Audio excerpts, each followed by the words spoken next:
Sikap membuli orang lain bukan sikap manusia bertamadun.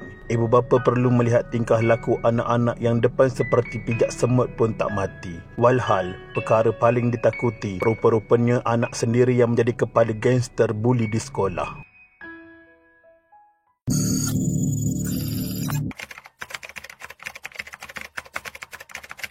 Pada 1 Oktober 2014, seorang pelajar tingkatan 3 ditemui maut selepas terjatuh dari siling Dewan Sekolah Menengah Kebangsaan Syed Alwi Kangar Perlis kira-kira 13 meter ketika waktu persekolahan.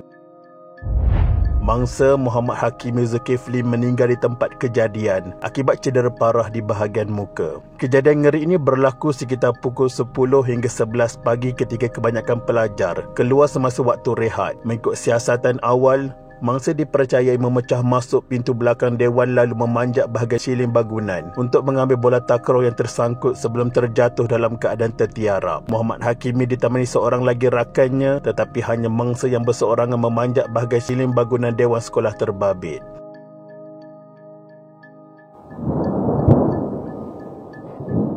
Mayat pelajar itu ditemui pengawal keselamatan ketika mahu menyusun sejadah untuk pelajar menunaikan solat Zuhur. Pengawal itu yang panik terus memaklumkan kepada pihak pengurusan sekolah bagi menghubungi polis untuk tindakan lanjut. Pihak polis bersama forensik tiba di tempat kejadian sekitar 15 minit setelah dimaklumkan mengenai kejadian malang ini dan terus tidak membenarkan pihak lain masuk ke dalam dewan itu. Amat malang, pada awalnya ada titik mangsa gagal dicam berikutan keadaan muka mangsa yang pecah selain darah yang banyak mengalir di dalam dewan itu. Beberapa orang guru dipanggil termasuk pihak tertinggi sekolah, tetapi pihak sekolah tidak tahu siapakah mangsa yang sebenarnya. Tidak sehingga hanya bekas pensil yang ditemui di sisi mangsa dapat dijadikan petunjuk. Pihak forensik cuba memeriksa bekas pensil itu dengan tertulis namanya iaitu Muhammad Hakimi Zulkifli di dalam bekas berkenaan. Ketua Unit Bahagian dan Pendaftaran Jabatan Pendidikan Perlis, Yusof Man memberitahu mangsa mengikuti kelas pendidikan jasmani sebelum ditemui maut di tempat kejadian. Sebelum kejadian mangsa masuk ke kelas malah mengikuti kelas pendidikan jasmani sebelum ditemui meninggal dunia. Menurutnya lagi, guru memang sentiasa memastikan pelajar ada dari waktu pertama hingga waktu keempat pelajaran. Pada waktu rehat, memang di luar kawalan guru. Mungkin kejadian itu berlaku pada waktu rehat.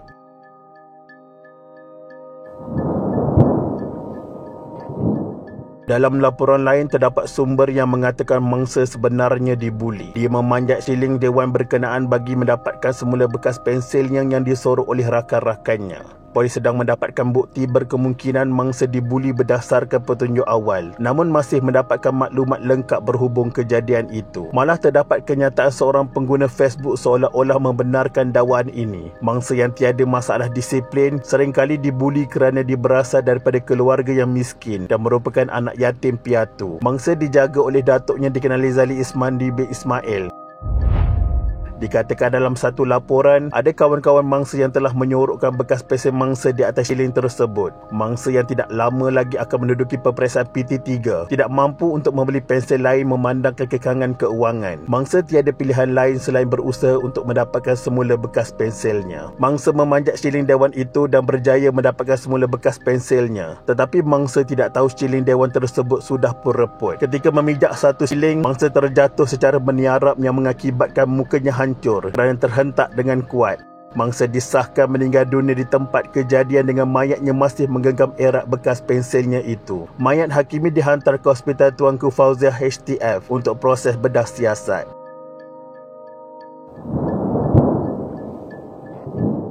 Selepas melakukan siasatan, pihak polis Perlis mengesahkan tiada elemen buli dikesan dalam insiden kematian ini. Ia disahkan oleh Ketua Polis Daerah Kangar Superintenden Abdul Rahman Muhammad Nordin berdasarkan siasatan dan rakaman percakapan dilakukan terhadap guru dan rakan mangsa di sekolah itu. Polis mengesahkan mangsa memang memanjat siling tersebut untuk mengambil bola takraw kerana mangsa dan rakannya dikatakan bermain sepak takraw berdekatan dewan ketika sesi pendidikan jasmani sebelum waktu rehat.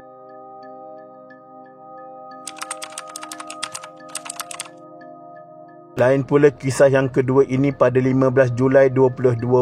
Permergian secara tiba-tiba pelajar tingkatan 3 SMK Seri Mulia Kuala Lumpur sememangnya mengejutkan. Hal ini berikutan tiada sebarang tanda ataupun penyakit yang boleh dikaitkan dengan pemergian Amiruddin Naim Arifin 15 tahun. Dia yang dilaporkan telah rebah secara tiba-tiba semasa berada di dalam kelas telah dikejarkan ke Hospital Universiti Kebangsaan Malaysia dan disahkan meninggal dunia. Amiruddin juga dimaklumkan negatif COVID-19 menerusi telegram rasmi SMK Seri Mulia apabila siasatan dilakukan semasa di HUKM. Susulan daripada hal tersebut, pemergian pelajar tingkatan 3 amanah itu nyata membuatkan ramai terkesan, terutamanya gurunya yang dikenali sebagai Norziah Ahmad. Menurut Cikgu Norziah, Amiruddin merupakan seorang pelajar yang baik serta suka senyum. Hal ini membuatkan gurunya itu berasa hiba kerana anak muridnya meninggal dunia walaupun hadir ke sekolah dalam keadaan sihat. Rata-rata warga net telah menzahirkan ucapan takziah di atas pemergian pelajar tersebut. Jenazah selamat dikebumikan di tanah perkuburan alam damai. Semoga kisah yang dipaparkan menjadi iktibar buat semua. Ajal maut itu ketentuan Allah Subhanahu Wa Taala. Syarat mati tidak haruslah tua. Persiapkanlah diri dengan kematian. Sesungguhnya kehidupan selepas kematian itu lebih panjang daripada kehidupan dunia yang penuh dengan tipu-tipu ini. Al-Fatihah kepada umat Islam yang telah menghadap Ilahi.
Sekian, terima kasih.